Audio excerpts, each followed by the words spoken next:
the Daria deck. Not dealing with any of that. He would rather face Shadow and Dragon than face Daria. That says a lot, guys, that Daria is the most feared deck. That's the deck that maybe he hasn't played against a lot, or maybe he just doesn't feel very comfortable against. And that's one of those strengths that an outside-the-box deck brings you. If you're playing Dragon and Shadow, you know how to play against those decks. Daria, maybe not. Look, the fine face of EmperorTime. Let's remind the viewers, if you have a webcam and you share with us your Skype address before the tournament starts and you make it to a broadcasted match, you get an additional 1,000 vials. We want people to show their face, show some personality. Get on the cast, guys. And enjoy in the show. So we're rewarding players who are coming into the tournament and willing to put themselves out there. So thank you very much, EmperorTime. And I actually really... Is that a chalkboard behind him? I think so. That's probably what he takes his notes on. Quite a lot there. That's actually super cool. I want to know what that says. It could just be his mantras, you know, that he looks at before he plays the games, you know, to get himself prepared. Yeah. So let's take it into this game a little bit. What is Dirt Rune? What is White Wolf Forestcraft, right? So White Wolf Forestcraft, what it's trying to do is it's trying to play a very defensive, grindy game. And when I say grindy, I just mean try to keep a lot of cards in their hand, try to deal with the board turn after turn, and try to set up for their end game. Their end game is White Wolf into King Elephant, and then if they happen to get a Loki or a Jungle Warden to go ahead and coincide with their turn 10 play to just try to spike their opponent all the way from 20 or whatever life they have left all the way down to 0. Yeah. And then Burn Rune, talking about Burn Rune Craft, you know that. Burn Rune is all about doing damage, fast, speedy, and unavoidable. That's right. The big thing that we noticed about Burn Rune for the course of all the times we casted it for, I feel like a while now, is that it becomes more and more apparent that Burn Rune is very reliant on board state. Yes. Because burn damage is, people are very aware of the decks that they're going up against, and they're taking healing to try to mitigate against a burn. And those are limited resources, right? Very limited, especially after rotation. A lot of the healing, a lot of the cheater cards, guys, are gone now. A lot of the cheater cards are gone. And we'll see. I like this from EmperorTime. Managing to get an on-curve Mage of the Nightfall is super strong. 6 damage already put onto Crumsion. And as we mentioned, being at a certain health point by a certain turn is a good kind of gut indication of who is ahead and who is behind. And Absolutely. I think EmperorTime is well on his way to having a very dominant position in this match. So here's one thing I want to talk about. So Forestcraft is actually one of the classes that does have those cheater spells still in their deck. Right, he's got the Crystalia Aaron. Cards like that basically just put you back into the game, not only heal you, but put a big ward into play so you can't really get past it very easily. Same thing with Jungle Warden here, things like that, where you have to deal with it first before you can go face, right? Yes. And a big indicator, like you said, is the total life. But it's really easy to tell against Burn Rune, I think, in most scenarios. What I mean by that is once you get post turn 6, turn 7, if you're sitting at a health total or a defense total of 10, 11, 12, it's really hard for Burn Rune to actually incrementally get you from that number all the way down to 0. They're going to have to play Mutagenic Bolt and stall for a couple turns, maybe play a Piercing Rune here, a Chain Lightning there. It's not just boom, bang, then you're dead. Talking about the difference between what EmperorTime has and what Crumsion has, I think EmperorTime had a very good kind of board state with the evolve and going face, and that aggression is absolutely the line that you need to play if you want to be successful with Burn Rune. But I don't know if I've seen a Forestcraft hand that actually outwardly appears so good, right? He's got basically every single option he could hope for. He's got Cassiopeia if he needs that board clear. He's got the Aaron if he needs a heal and stall. And he has that Elf Queen, so he knows that building up shadows is always going to be great for him because he can just instantly reset the game. And then the White Wolf before anything else is perfect. The perfect card that you want to have in this curve. And there are many ways for that to be messed up for Forestcraft. Right. Honestly, Forestcraft is one of those decks, and I really like that people are kind of bringing it to the forefront right now. I feel like it has a really good matchup against Burn Rune Craft. I feel like it has a good matchup against Dragoncraft just because it can play into the late game, it can stall, and it can OTK or one-turn kill, things like that. And what's really cool, like you said, Crumsion has pretty much the perfect curve for it. He's got board wipes, he's got heal, he's got his end game looking already. The one thing that it can fall short on is if that White Wolf hits a King Elephant and EmperorTime is still sitting at 20, that's not enough to kill in one turn. He's going to have to sit there and wait, and that's where Burn Rune Craft can kind of start coming back. Yeah. I definitely think that is where the the match becomes a lot more ambiguous, right? Right. I think for the early turns, Runecraft is going to be pretty favored. And then for the later turns, I think that starts to turn the favor towards Forestcraft. But if you don't hit those perfect scenarios, then it starts becoming a little wishy-washy, especially when you consider things like Wizardess of Oz is excellent gas in the endgame if you're just relying on one card at a time. All of a sudden, that Wizardess of Oz comes in and gives you a breadth of options. That could be what you need to close out the game. That's right. So realistically, I think that's what EmperorTime is trying to do right now. So what we're going to see him do is just try to start emptying out his hand, try to deal as much damage as he can with the cards that he has available to him, and then just Wizardess of Oz chain, just one after another, and just hope it's good enough to break through Crumsion's defenses before he can get to those later turns. One thing that's really nice about this is Mutagenic Bolt is one of the few answers to things like last word effects. Right. So you can somewhat play around the White Wolf if the situation presents you with the opportunity, where some classes actually just have to take it. Right. That's right. It doesn't matter if the White Wolf dies on this turn. I mean, it helps, but it's eventually going to provide its effect, which is very dangerous. And that's a great point to put out. Like, if you know Forestcraft and how it works into the endgame, you can actually just play around White Wolf and make it so that they can't really do the things in the turn order that they want to. You can kind of play around with it. So that'll go to show if, you know, the player playing against the Forestcraft really knows this, if they do decide to play around White Wolf. But it's hard because a lot of the cards that Runecraft has access to have 4 powers. You can see in EmperorTime's hand right now. Oh boy, and so all the bits and pieces of dirt have been swept up by Forestcraft. Cleanliness is key in the life of a opponent fighting against a dirt rune deck. So that Cassiopeia coming in huge, and we talked about how big these options can be for Forestcraft, and having the ideal cards in the deck to kind of deal with whatever aggression that Runecraft has.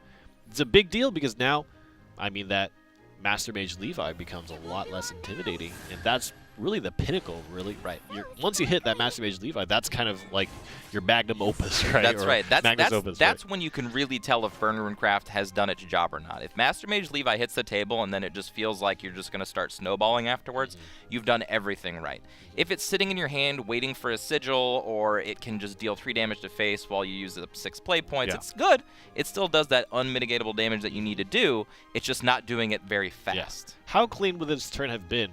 Play the Master Mage Levi, clear out the board, put your opponent to 9, don't have an option for White Wolf to even trade back. That's the ideal scenario, but now look at this. You're out of Evolution Orbs. You have a Wizardess that's going to draw 1. You have 2 spells that you could use with it, but it doesn't feel comfortable. Yeah, it doesn't feel comfortable. I think that might be the best option here, though. I think Wizardess of Oz into Piercing Rune and Mutagenic Bolt are probably the way to go. Again, the only problem with that is that White Wolf is going to turn on, and the card that you kind of mentioned earlier, but we haven't really talked about that much, is Elf Queen. So Elf Queen, I want to say, is sort of like a trump card against Runecraft. Yeah. Like, all of a sudden, you know, the game's going into this really grindy fashion where they're just in top deck mode. They don't really know what's going to happen. All of a sudden, Elf Queen comes down, and then, you know, Crumsion's all the way back to 20 or some other crazy life total. Yeah. So, wow. It's very... So my initial reaction when I look at this is very tempting to play the White Wolf. Oh, yeah. Is there any world where you say, oh, I don't know, let me heal up first? Because 9 is not a lot. Get that White Wolf. First of all, you don't want to draw the King Elephants naturally. Yes. You want to get them in your hand for 0 cost. And it opens up more draws, right? So you technically draw a card with it. You know what card it is, and then maybe if he draws a Loki soon or another King Elephant or a Jungle Warden, he can really press the endgame. And currently, if the board state remains, the King Elephant, if played without anything else, will be able to do 6 plus 2 plus 1, 8, 9. So actually, he has lethal if these followers do not get removed. That's true. And EmperorTime doing everything he can, playing very straightforward, using all of his effects to go face. Let's do the math here. So you are at 11. You can take 2 from the Flame Rats. Then that puts you at 9. King Elephant comes down, bounces back the Flame Rats, putting you at 8 cards in hand, so plus 8. Oh, he's trying to get even more damage. Yeah, I think he's got it. Yeah, I love it. I love that line of play. This is great. That's it. Crumsion has the experience. That's the power of King Elephant at 0. Because you can play out as many followers and try to boost up that hand value. Now, King Elephant, if you guys, you can see on screen, it says you gain +1/+1 for each card you have in hand. And before that effect, before that effect takes place, the alternate effect of King Elephant, bounce all current followers on your board back to your hand, happens. So the way that Crumsion played out that turn, he made sure that the followers on board, he swung with them to get maximum damage. That's right. And then put more followers on board that generated more cards in hand, so when he did play the King Elephant, he got maximum added damage. That's right. And other cool combos that you can do with it, like we kind of spoke of, Jungle Warden. Jungle Warden puts 2 followers into play from 1 card. Just like Fairy Whisper puts 2 cards in hand after essentially discarding a card or putting 1 into play, that can then get bounced to your hand. So it's all these little tiny interactions of just that +1 that make that King Elephant really great. Yeah. And talk about kind of, playing around White Wolf, right? Yeah. We spoke about how important it is. A lot of people see White Wolf and say, oh, that seems like a turn 10-ish kind of card, but in perfect scenario, that can happen much sooner, right? Turn 9 is very, very scary and a very big difference. Well, in Burn Rune, that's the double-edged blade, right? Like, you play with Mutagenic Bolt, like, it does help, precede you to the end of the game, but it does help your opponent as well. Technically, it does more to you than it does to help you, right? It does 4 damage to you, 2 damage to your opponent in that scenario. Ouch. Yeah. Yeah. Not good. Not good.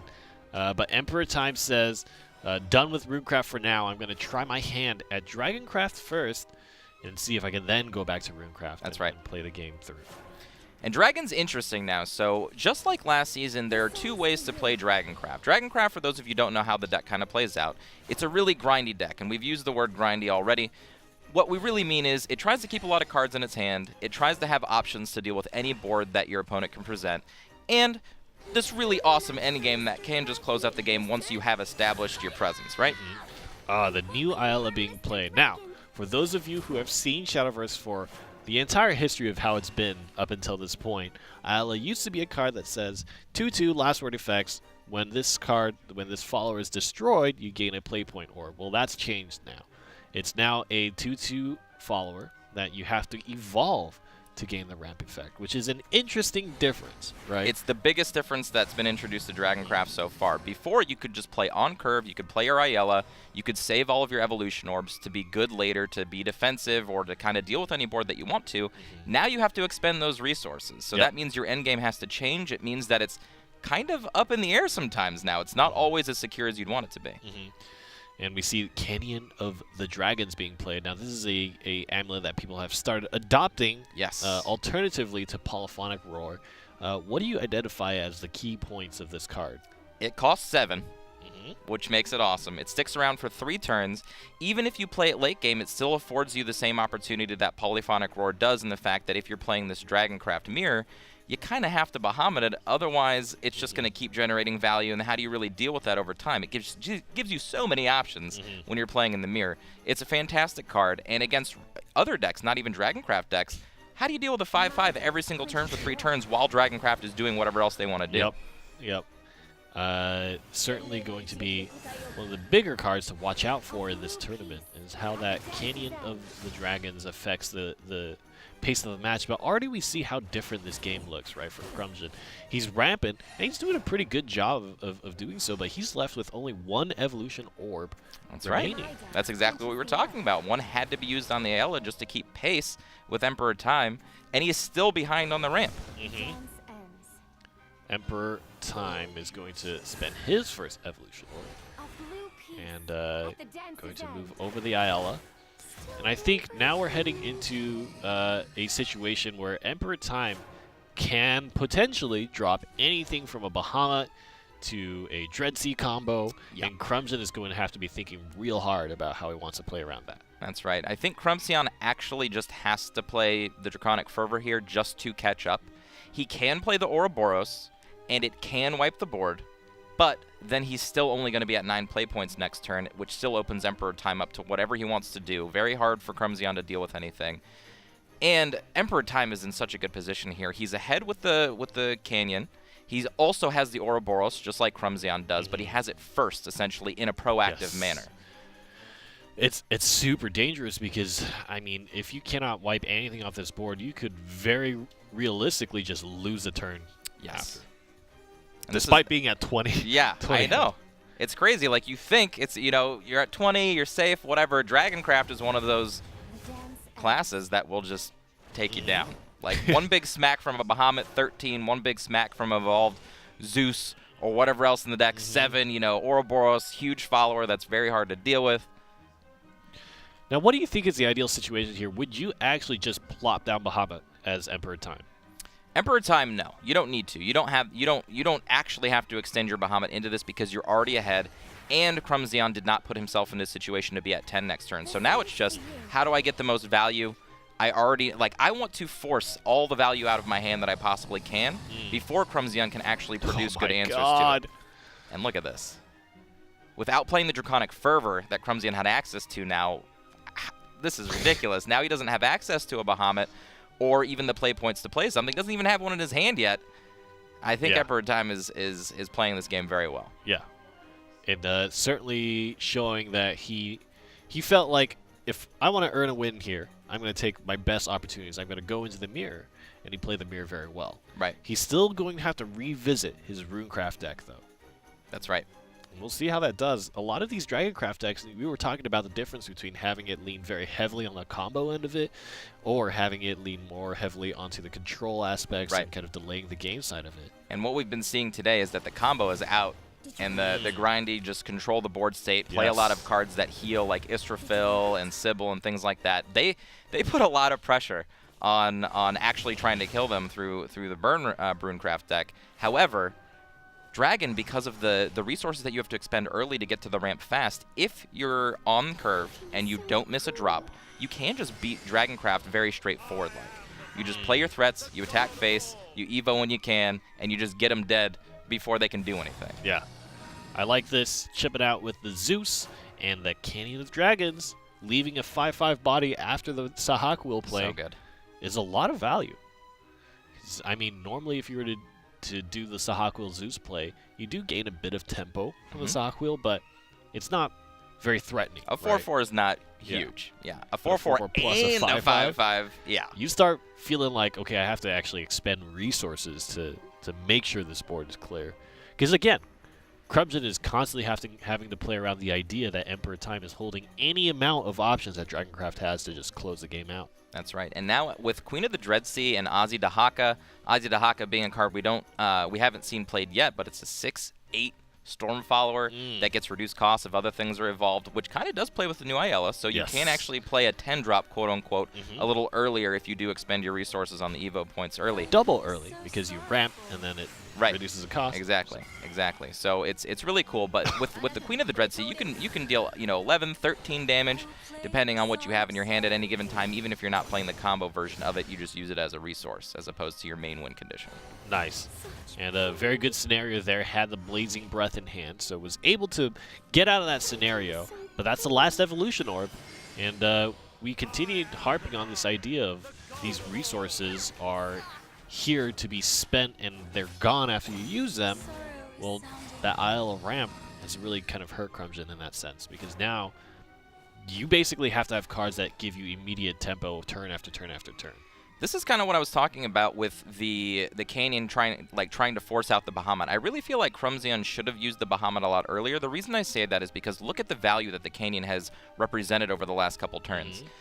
Crumsion has had to expend his evolution orbs, his other removal cards, and now he might even still have to play a Bahamut to get the card advantage back. And the Canyon is done. It's done. It's done it's now. already got its value. Yeah. So this is a really rough spot for Crumsion. I'm not saying he's out of the game. I mean, this matchup can always change depending on what the players choose to play on their given turns. But I think EmperorTime has the right mindset. Get the damage in with my Zeuses and my Sahaquel combos, and just keep trying to force the proactivity on his side of the play so that Crumsion has to react to him. Oh, there it is. And it ends up the Bahamut is the option. And this might trigger the first shots fired, right? That's right. This will trigger a series of events here. I think there are so many options EmperorTime has here. He could just slam down the Bahamut. I probably wouldn't Okay. Okay. Reason I say that is because he doesn't actually have an answer to a Bahamut on the way back. Yes. Well, he does with the Ouroboros and the Evolve Orb, but that doesn't really put him ahead. It just puts him at parity again, and it actually gives Crumsion the proactive turns again. So playing the Bahamut here is a little risky, but I think it's going to pay off here because Crumsion doesn't have the return Bahamut. Yeah.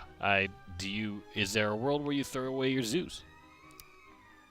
I think it's the only play, right? If you don't, you're putting yourself in a very bad position. Yes. There is a world where you can Queen of the Dreadsea, Ouroboros, and Zeus this turn to try to put the game back in your pace, but then you're living off the top of your deck, and that's a really rough spot to be in. So this is a tough decision for Crumsion here. Yeah. And it all culminated into this when EmperorTime made the decision a couple of turns ago, right? I'm going to hold my resources and slowly figure out how I can draw my opponent into a bad spot by the resources I do have in hand and the advantage he had having the play points earlier than his opponent. That's right. Ramping first in the mirror is very helpful because it allows you to make the big game-changing plays a lot earlier than your opponent.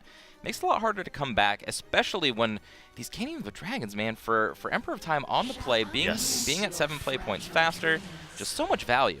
And yeah, it looks like he's going to do it. He's going to try to take the onus back. And I really like this play. This is one of the most positive plays that you can make in trying to win this game. I really like it.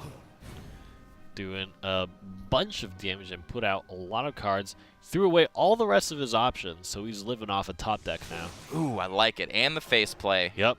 Do you have the answers? I mean, we've seen games where players just barely did not have the answers that they needed and lost the game because of it. That's right. And this puts Crumsion in a position, and this is why I love this play. If he draws an Ozzy to Haka off the top, it will just end the game after being in such a poor position the entire time. Yeah. Oh, man. The question is there a way for him to blow through the ward and eliminate a second follower is a big issue. We talked about Bahamut for a long time in competitive Shadowverse, and its one key line is that it cannot attack the enemy leader if there are 2 or more followers on board. So he can't just throw his Zeus away. I think he has the win actually right now. So he plays Israfil, evolves Israfil, knocks into the Zeus. That kills the Zeus, puts 2 damage on the Ouroboros, play Blazing Breath on the Ouroboros. You've already taken 2 from Israfil. Evolve. Oh, he doesn't have his Evolve. He doesn't need the Evolve. He's already taken the 2 from the Israfil Evolve. You are correct. Oh, and he doesn't see it. No! Oh, no. To be fair, it's okay. I didn't see it either, EmperorTime. That's a tough play. It's fine. It's fine. Yeah, that is because I think just like I did, a lot of people would be thinking about the Evolve in terms of, oh, if I put it on the Bahamut, I have enough. If I don't, do I have enough? Where do I get the damage from? That's but Israfil does do that 2 damage to all enemies, including the leader. Now, this isn't a bad play. This isn't a losing play. He will still be able to clear board, so the game's not over, and he got himself back up to 9. So even though he's not winning this turn, he's still in a great position to win the game. Yep. Oh, but it might come back to bite him. We'll see. Emperor-Time. Ooh. Oh. Discard your entire hand. Top deck the Sahagwil. No. Sahagwil needs friends. Okay, she's very she lonely. She's the Rainy of the Shadowverse world. Always sad, without friends. Yeah. I accept my loss. EmperorTime. Now, EmperorTime kind of shook his head there. I wonder if he realized afterwards, like, oh. Yeah. Ooh. Even if he doesn't, again, and we'll point this out. I'm going to point this out every single season that I have a chance to. Yeah. Go back, watch your VODs, especially if you're being casted.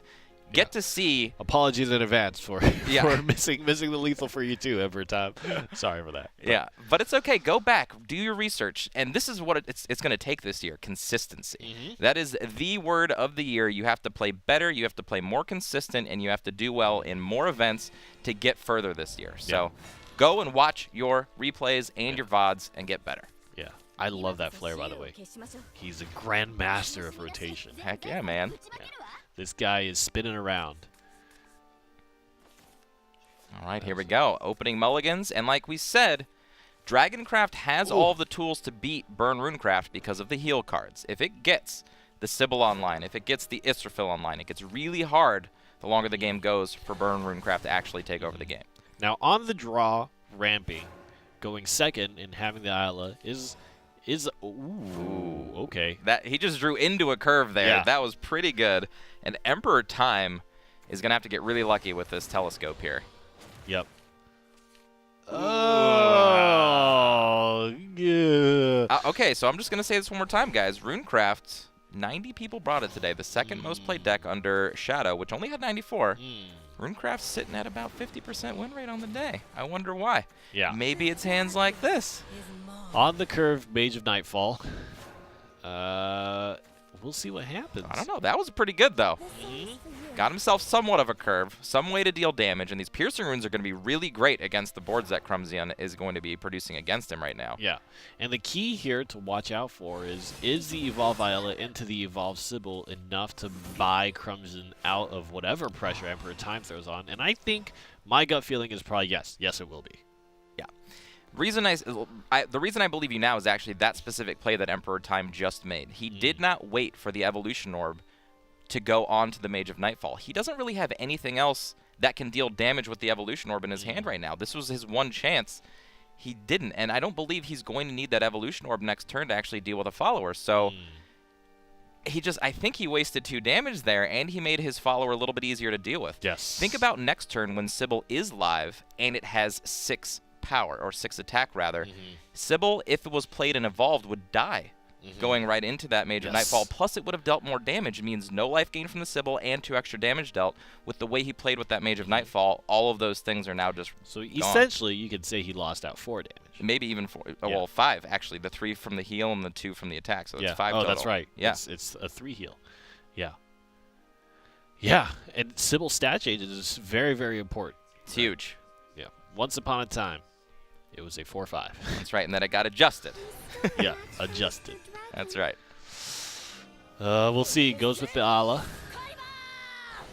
Wow, Saber got real hype. Yeah.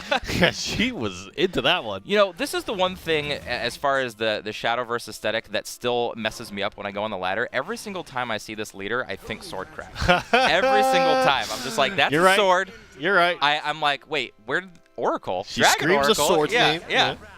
Yeah. Still confusing. The heart but of a dragon, I suppose. I'll live with it. Yeah. Last name is Pendragon as well. So there's dragon in the name there. That's true. Yeah. That's true. That's true. All right. The heart must be kept pure.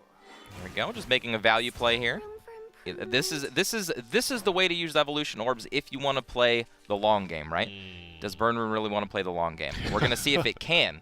It can against Dragon if you get your mutagenic bolts at the right time. If you get your chain lightnings to actually chain and get a lot of value out of them, you can eke out a win against Dragoncraft. It's just the hard way to do it, right? And, I mean, depending on if EmperorTime does put his chain lightning to full use, he can just eke out extra damage turn after turn after turn and put himself into a winning position. But it's going to be tough now with the amount of heal that we see in Crumsion's hand right now. Sybil is going to be utilized here, continuing the ramp. He's going to be on 9 play points next turn. And going to shut off Master Mage. Yeah. Always shut off Master Mage if you can, by the way. Or Halo Golem, or anything else that uses sigils to deal damage to you. Yeah. A lot of cards on the side of Burn Rune. They, you know when you were a kid and you would, like, gather up mud or dirt or whatever and start eating it in sand? Excuse me? Did you ever do that? Did chat help? Hello? Help! Oh, please. Okay, we'll continue. All right, so let's say I did gather up dirt and munch on it. You would do 3 damage to all the opponent's followers and the leader. Oh, That's so what you like an anthill. Yeah. Ah, I Yeah. see what you're doing. Yeah. Okay, so like when you're a little kid destroying bugs. Yeah. Yeah, okay. Yeah. That is the Master Mage Levi way. I gotcha. Yeah. So he's just a bug eater. Okay. Notice how he got younger too, right? When you're a kid, right? Old That's Mage true. Levi, right? Time Worn Mage Levi. You have to evolve. He's classy, you know. Yeah, he is classy. He makes an equal trade. Hey, you spend on me, I spend on you. You know. Even the discount for the Crimson Sorcery. He says, hey, this is a really good. That's I'm right. giving you a good deal. That's on right. this. Young Levi just says, "Give me a pile of dirt, Yeah. and I'll do some work for you." Yeah. All right, and right back into the plan that we were talking about. Crumsion drawing another heal option in Israfil, and I think this is where the game is going to start slipping away for EmperorTime. Let's see if he can figure out a way to use his spells in the best possible way to come back here. Oh, tough spot. And Ooh. okay. Ooh. That's always the ooh card right there. That's interesting because if you play that, you ideally would not want any opportunity for your spells to get banished, right? Right. Especially Chain Lightning. Right. Because that would. It's rough though. With the curve that he has in his hand, the Chain Lightning isn't able to actually get online here. He doesn't have a low-cost sigil. He doesn't have a low-cost follower to play before he can play the Chain Lightning to get value out of it. So I think the best use of this is to kind of just go for the luck draw, right? You play the Wizardess of Oz, you play as many spells as you want to this turn, and just hope you redraw into Wizardess of Oz after this turn. Something like that. It feels rough. Yeah. But there's an Israfil staring down across the table from you. You have to do something you have about to answer that one. Israfil, you rarely ever get to see Israfil swing face, but it is terrifying. It is super terrifying. He spends it. He wants more draw, so he's gonna. Okay. Okay. Okay. I like this. This presents the most damage possible out of his hand, outside of playing the Wizardess of Oz here. And just look at how dangerous this is, right? The potential for even a Dreadseed Comet to come down now, right? You just kind of have to say, okay, I guess I have to, give that to you, right? If you have it, you have it. That's right. Now, one thing I do want to point out is that most of our players are, like we said earlier, getting away from the combo style and playing one Queen of the Dreadsea as an option. It's a great option because sometimes you need to just end the game. Like we saw last game, Crumsion had the option to actually just take over the game if EmperorTime didn't have that Evolution Orb.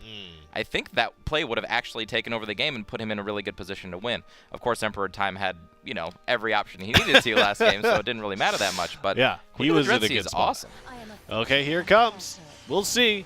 1, 2, buckle my shoe. That is not what I needed. Oh, boy. Interesting that he did not play the 2-drop first in the Magic Illusionist to draw one extra card there. Yeah. Could have made a difference. Grand Summoning. Now, that is a please do not take note of the -5. There is no borrowing in the world of Shadowverse. He cannot go into debt and repay it later. That's right. It's not. If he comes up on I the love next how turn with that 5 happens play on the points. spectator client. Yeah. It's just like, wait, is this guy actually cheating? It's like, well, not really. Had a talk with the Shadowverse Bank of Play Points and said, hey, this is a good investment. Just give me a couple extra this turn. I gotta have this Grand Summoning now. Yeah. But later, when I win the game, I'll pay you back. That's right. I'll do okay. Yeah. Yep, and this will force the Bahamut. Need to clear out that Wizardess of Oz. Yep. Best way to do it. And this is the nail biter here. This is if EmperorTime can draw into more Wizardess or not. Oh! Because followers alone are not going to do it. Oh, boy. Gather around the Bahamut and watch him just disintegrate your friends. With his laser beam. So everybody hates on Bahamut. I love Bahamut. Why? Laser beams. That's all I've got to say, okay? Look at him attack. Tell me that's not the most spectacular animation that this game has to offer. That's all that's needed to keep yourself entertained. That's right. Yeah. Here we go. 2 followers down. And that means Bahamut's true power is activated. Ooh! Oh! You're better than I thought. Okay. Okay. And Crumsion showing that there it is. Burn Runecraft. I really like that. I like that match. I feel like EmperorTime played really well. Now give it